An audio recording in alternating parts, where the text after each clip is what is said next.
Mid day মিলে পুষ্টির সংকট, কমছে পড়ুয়াদের আগ্রহ। কোচবিহার জেলার প্রাচীন শিক্ষা প্রতিষ্ঠানগুলির অন্যতম মাথাভাঙা হাইস্কুলে মিড ডে মিল নিয়ে উঠে এলো উদ্বেগজনক চিত্র। প্রায় ১৫০ বছরের পুরনো এই বিদ্যালয়ে পঞ্চম থেকে অষ্টম শ্রেণী পর্যন্ত মোট পড়ুয়ার সংখ্যা ১,২৩০ জন। অথচ মঙ্গলবার মিড ডে মিলের সময় স্কুলের কিচেন শেডে দেখা যায় খাবার নিতে এসেছে মাত্র ৪৫০ জনের মতো ছাত্রছাত্রী। স্কুলের প্রধান শিক্ষক জানান, মোট পড়ুয়ার প্রায় ৮০% নিয়মিত বিদ্যালয়ে উপস্থিত থাকলেও সকলেই মিড ডে মিল গ্রহণ করে না। তার কথায়, যেদিন মাংস দেওয়া হয় সেদিন পড়ুয়ার সংখ্যা ৭৫০-এরও বেশি হয়ে যায়। এই মন্তব্য থেকেই স্পষ্ট, বর্তমান মেনু পড়ুয়াদের আকৃষ্ট করতে পারছে না। এটা কম বেশি সব স্কুলেই এই দৃশ্য। শিক্ষক মহলের একাংশের অভিযোগ, বরাদ্দের অপ্রতুলতার কারণে মিড ডে মিলে পুষ্টিকর ও আকর্ষণীয় খাবার দেওয়া সম্ভব হচ্ছে না। ফলে প্রকল্পের মূল উদ্দেশ্য, পড়ুয়াদের পুষ্টি নিশ্চিত করা, ক্রমশ ব্যাহত হচ্ছে। সূত্রের খবর, ২০২২ সালে প্রাথমিক স্তরে পড়ুয়া পিছু রান্নার খরচ ছিল মাত্র ৫.৪৫ টাকা এবং উচ্চ প্রাথমিকে ৮.১৭ টাকা। ২০২৪ সালের ডিসেম্বর মাসে তা বেড়ে যথাক্রমে ৬.১৯ টাকা ও ৯.২৯ টাকা হয়। পরবর্তীতে সর্বশেষ সংশোধনে বরাদ্দ দাঁড়ায় ৬.৭৮ টাকা এবং ১০.১৭ টাকা। কিন্তু এই সময় গ্যাস, ভোজ্য তেল, ডাল, শাকসবজি সহ প্রায় সব নিত্য প্রয়োজনীয় সামগ্রীর দাম উল্লেখযোগ্যভাবে বেড়েছে। এবিপিটি এর জেলা সভাপতি চন্দ্রকুমার বর্মনের অভিযোগ, পূর্ববর্তী সরকারের আমল থেকেই মিড ডে মিল খাতে পর্যাপ্ত গুরুত্ব দেওয়া হয়নি। নতুন সরকারের কাছ থেকে বরাদ্দ বৃদ্ধির আশা থাকলেও এখনও পর্যন্ত তেমন কোনো ইতিবাচক পদক্ষেপ দেখা যায়নি। তার মতে, বর্তমান বাজার দর অনুযায়ী প্রাথমিক স্তরে অন্তত ১৫ টাকা এবং উচ্চ প্রাথমিকে ২০ টাকা মাথাপিছু বরাদ্দ না হলে প্রকৃত অর্থে পুষ্টিকর খাবার সরবরাহ করা সম্ভব নয়। বর্তমানে মিড ডে মিলের মেনুতে সপ্তাহে ২ দিন ডিম ভাত, ২ দিন সবজি ভাত, ১ দিন সয়াবিনের তরকারি ভাত এবং ১ দিন ডাল আলু ভাতে দেওয়ার কথা থাকলেও জেলার বহু স্কুলে নিয়মিত ডিম সরবরাহ হয় না বলেও অভিযোগ উঠছে। শিক্ষক ও অভিভাবকদের একাংশের প্রশ্ন, বরাদ্দ না বাড়লে এবং মেনুতে গুণগত পরিবর্তন না এলে মিড ডে মিল প্রকল্প কাগজে কলমে চললেও পড়ুয়াদের পাতে প্রকৃত পুষ্টি আর ফিরবে কি? এখন সেই প্রশ্নই ঘুরপাক খাচ্ছে শিক্ষা মহলে। কোন খাবারটা সবচেয়ে ভালো খায় আর কি? ওরা ডিমই ভালো খায়। ডিম ভালো খায় না? ওরা পরিষ্কার করে খায়, ভালোই খায়। আমাদের স্কুলে সবাই ভালো খায়। আপনারা কজন এখানে আছেন? আমরা ৬ জন আছি। ৬ জন করেন। মাংস বা মাছ ডিম হলে ওদিকে ৫২০-২৫ এরকম উঠে যায়। মানে আজকে মোটামুটি ৪০০ সাড়ে ৪৫০। আচ্ছা আচ্ছা। ৪০০-৪৫০। এই মাছ ডিম মাংস সপ্তাহে কোন দিন কোনটা কিভাবে খাওয়ান আপনারা? সোমবারে হয় ডাল আর সয়াবিন, মঙ্গলবার দিন ডাল আর সবজি, আর বুধবারে হবে ডিমের ঝোল ডাল, আর বৃহস্পতিবারে আবার সবজি আর ডাল, শুক্রবারে হলো তোমার কি যেন শুক্রবার ডাল সয়াবিন, আর শনিবার দিন ডাল, হঠাৎ সবজিও হয়, পনিরও হয়। কি কি আজকে যেমন ঘুগনি হয়েছে, কি কি হয় সপ্তাহে? আর ডাল, আলু ভাজা হয়, সয়াবিন, ডাল হয়, আলু তো হয়, আলু সবজি হয়। আপনার নাম? এটা কোন স্কুল? এটা গোবিন্দ স্যার। হ্যাঁ, এখানে আপনারা কতজন রান্নার কাজে যুক্ত? কতজন? আমার ৪ জন। ৪ জন আছেন। কিসে রান্না হয়, গ্যাসে না খড়িতে? গ্যাস অসুবিধা হচ্ছে না এখন পেতে? না, ডাল। সকালে স্কুল হয়েছে, এখন কটার সময় খাবার পায়? এখন হচ্ছে নর্মাল ৪৫-৪৫ দেওয়া হয় তো, কোনো কারণে একটু টাইমটা হেরফের হতে পারে। উপস্থিতির সংখ্যা কিরকম ছাত্রদের? ভালো। এখন দেখছি যে গরমের সময় আর কি দুপুরের চেয়ে মর্নিং শিফটে খুব ভালো, বাচ্চারা খুব সারা দিয়েছে, সবাই খুব আসেন, ভালো, এই শিফটেই ভালো হয়েছে। আপনার নাম? অপর্ণা রায়। আচ্ছা ম্যাডাম, জানতে চাইবো 5 to 8 অবধি আপনাদের বিদ্যালয়ে ছাত্রী সংখ্যা কত? 341। 341। তার মধ্যে ধরুন উপস্থিতি কিরকম থাকে, পার্সেন্টেজ? অ্যাকচুয়ালি মর্নিং স্কুল হওয়াতে উপস্থিতিটা অনেকটাই বেড়ে গেছে। আচ্ছা। সেখানে 70% এরকম থেকে যাচ্ছে, 60 to 70% অ্যাটেন্ডেন্স থেকে যাচ্ছে। ধরুন আগে যখন ডে স্কুল ছিল তখন তো টিফিন পিরিয়ডে হয়তো মিড ডে মিল হতো, এখন সেটা কোন সময় হয়? এখন আমরা যেটা করে নিয়েছি সেটা 10:20 থেকে 10:40 পর্যন্ত রিসেস টাইমটা। আচ্ছা, এবার ধরুন আপনাদের স্কুলের ছাত্রী সংখ্যা অনুযায়ী এখানে কতজন এই মিড ডে মিল রান্নার কাজে আছে? 6 জন আছে। 6 জন আছে। তাদের কত মাইনে দিতে হয়? তাদেরকে আমাদের তো একটু ফ্র্যাকশন হয়ে যায়, কারণ 8,000 টাকা ওদের, 4 জনের গ্রুপে 8,000 টাকা ডিস্ট্রিবিউট করা হয়।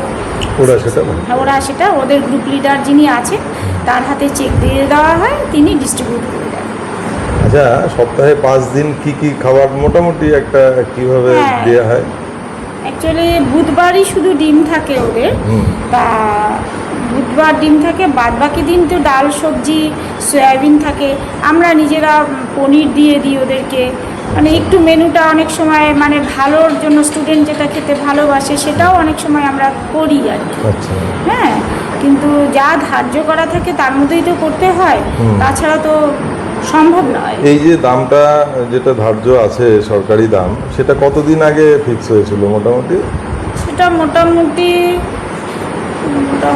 বছরখানেক তো হবে। হ্যাঁ, বছরখানেক হয়নি হয়তো বা। আচ্ছা, অতি সম্প্রতি ধরুন এই যে গ্যাসের সংকট হয়েছে, জিনিসের দামও বেড়েছে, তো সেই হিসেবে আগে যেই খাবারগুলো দেওয়া হতো একই মানের খাবার এখনো দিতে পারছে না একদম আপনারা? দিতে হচ্ছে, বা না দিলে মেয়েরা খাবে না। আচ্ছা। যদিও চালটা একটু বেশ মানে মোটা টাইপের, ওদের খেতে একটু অসুবিধে হয়, তা ভাতটা একটু কমই খায়। যদি চালটা ভালো হতো আর একটু, তাহলে ওদের মিড ডে মিল নেওয়ার প্রবণতাটা আর একটু বেড়ে যেত।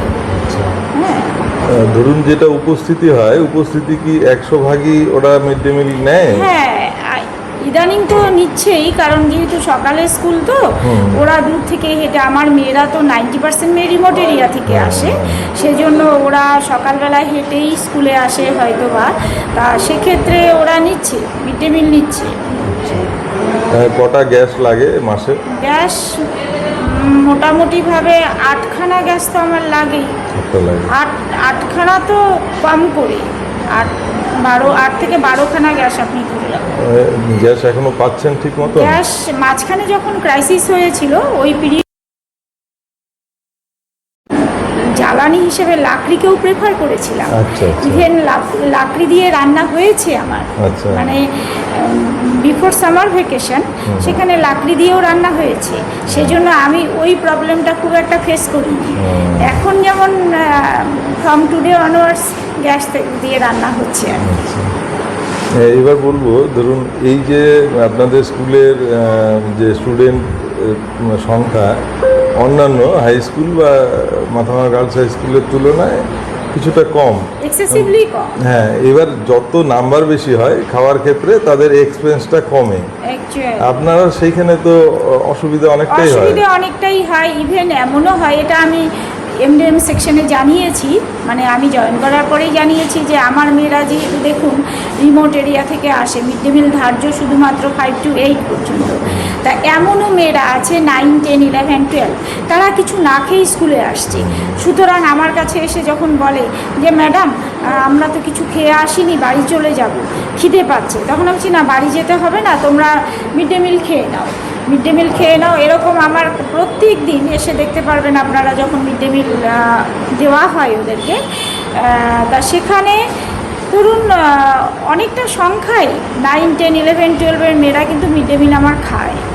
তা সেক্ষেত্রে আমি ওদেরকে বলেছি, তখন যে ঠিক সেটাও আছে। ম্যানেজ করতে হয়। সে ম্যানেজ আর কি করব, ওই আর কি, ওর মধ্যে হ্যাঁ, দিয়ে যায়। ম্যানেজ করার মতন তো কোনো জায়গা সেভাবে নেই, কিন্তু বাচ্চারা না খেয়ে যাবে। ওই মেয়েরা, যেই মেয়েরা চাল ভাতটা কম খাচ্ছে, ওদের চালটা ওদের ভাতটা অ্যাডজাস্ট হচ্ছে, এইরকম করে আর এইভাবে কি। করে করতে কোনো সময় হয়তো ওদেরকে মানে গোটা ডিম খাচ্ছে 5 to 8, আর ওদের যেই মেয়েরা, কয়েকটা মেয়ে হয়তো খেলো না, 8-10টা মেয়ে, ওদের ডিমটা ঝুরি ভাজা করে ওই তখন 9, 10 মেয়েদের দেওয়া হচ্ছে। এটা করাই হয় আমাদের, কিন্তু মেয়েদেরকে না খাইয়ে যারা খেতে চাচ্ছে, খিদে পেয়েছে যাদের, তারা খেয়ে যাচ্ছে। সেটাই আমাদের আমাদের কারণ সমাজে আমার স্কুলগুলো একটা তো- মানবিক, তার মধ্যে একদম। আপনি একজন মা হিসেবে একদম। আর আমার স্কুল তো ওরম প্রত্যন্ত গ্রাম এরিয়া থেকেই আসে মেয়েরা, এরকম হচ্ছে সবই তো ফার্স্ট জেনারেশন লার্নার, তা সুতরাং আমি তাদেরকে কোনোভাবেই ঘুরিয়ে দিতে পারি না।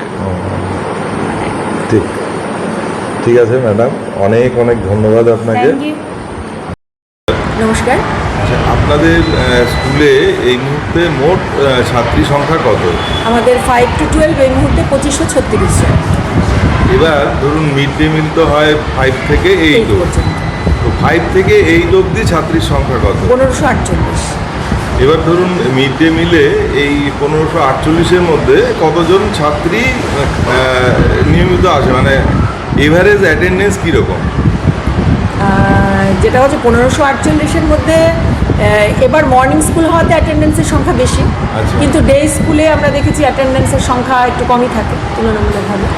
সেটা কি Average- 70-80% ধরতে পারি? 80% থাকে হয় না। না, ওই 60%-এর মধ্যে এই- থাকে। এরকমই থাকে হ্যাঁ, অন্যান্য। 50-60% আচ্ছা, এবার জানতে চাইবো যে এই যে ধরুন 80% এলো, তার মধ্যে কীরকম খায়? আপনারা যে পরিসংখ্যানটা পাঠান সেখানে অ্যাপসে, সেখান থেকেই বলুন আপনি যে কী ধরনের মানে খাওয়ার যে বিষয়টা, আচ্ছা, এটা কিভাবে আপনারা করেন রোজ রোজ, ব্যাপারটা কিভাবে হয় ধরুন?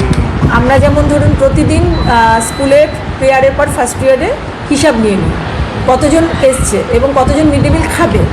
এবার যারা খাবে সেই হিসেবে আমরা চাল বা আনাজপাতি এগুলো দেওয়ার ব্যবস্থা করি, তো যাতে করে ওয়েস্টেজ না হয়, আবার ক্রাইসিসও না হয়। তো যেমন 4 তারিখ থেকে আমাদের যেহেতু কেন্দ্রীয় বাহিনী ছিল, গত 4 তারিখ থেকে, জুন মাসের হিসাবটাই আপনাকে দিচ্ছি, 4 তারিখ থেকে আমাদের স্কুল খুলেছে।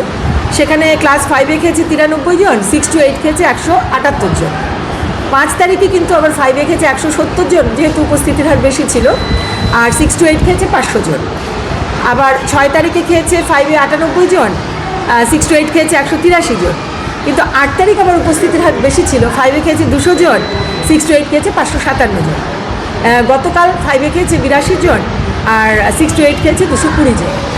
আজকে আমরা একটা মোটামুটি হিসাব করেছি, এখনও আমরা ইয়ে করিনি, ওখানে মোটামুটি কতজনের তাও খাওয়াটা হওয়ার পর আমরা হিসাবটা আচ্ছা, সাবমিট। এই যে মিলগুলো হয় ধরুন সোম থেকে শনিবার অবধি, সেটার ওরিয়েন্টেশন বা চেঞ্জেসগুলো কীরকম থাকে, মানে কোন দিন কি খাওয়া হবে এই বিষয়টা কেমন থাকে? সেটাতে যেমন মিড ডে মিলের একটা মেনু চার্ট আছে, সেই মেনু চার্টে ডিম আছে, তারপরে হচ্ছে চিকেন দেওয়া হয় বাচ্চাদের।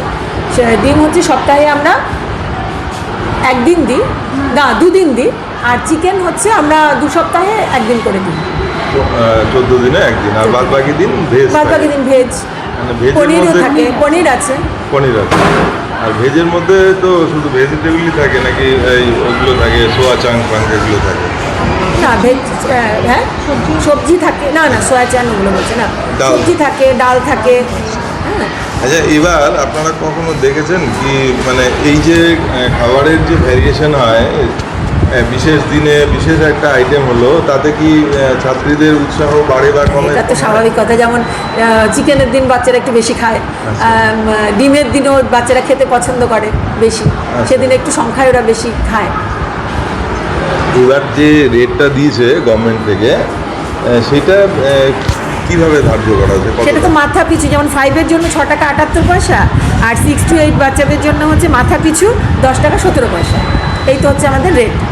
তো এটাতে তো আমাদের স্টুডেন্ট সংখ্যা বেশি। এইটা কতদিন আগে এই রেটটা ধার্য হয়েছিল? না, এটা গত বছর আমাদের চেঞ্জ হয়েছে, গত লাস্ট ইয়ারে বছর? চেঞ্জ হয়েছে, এখনো সেটাই চলছে? এটাই চলছে। আচ্ছা, এবার আপনাদের ধরুন এই যে কিচেনে যারা কাজ করেন কতজন, মানে এটা তো স্বনির্ভর গোষ্ঠী বা এরাই কাজ করেন, কতগুলো গোষ্ঠী আছে? আমাদের গোষ্ঠী তো এখানে মিউনিসিপ্যালিটি এলাকায় হ্যাঁ। 12 জন কাজ করে। 12 জনই এর গোষ্ঠী না, মানে স্বনির্ভর গোষ্ঠীরই মেম্বার এরা। আচ্ছা। একজন একজন করে আলাদা আলাদা মেম্বার, তাদের এইভাবেই হয়। তাদের পারিশ্রমিক কত দেওয়া হয়? তাদের 2000 টাকা করে দেওয়া হয়। মানে পার হেড 2000 টাকা করে পায়। আরেকটা জিনিস জানতে চাইবো, সেটা হচ্ছে ধরুন এটা তো জ্বালানি হিসেবে আপনারা গ্যাস ব্যবহার করেন, তো সেই গ্যাস সিলিন্ডার কতগুলো লাগে এক সপ্তাহ, মানে এক মাসে কতগুলো সিলিন্ডার প্রয়োজন? সিলিন্ডার লাগে আমাদের গড়ে অন্তত 10টা লাগে, 8 থেকে 10টা। 10টা লাগে। তো এইগুলো কি পেয়ে যাচ্ছেন নিয়মিত না? এখন মুশকিল হচ্ছে কি, গ্যাসের দামটা তো বেড়ে যাচ্ছে, বেড়ে গেছে অনেকটা।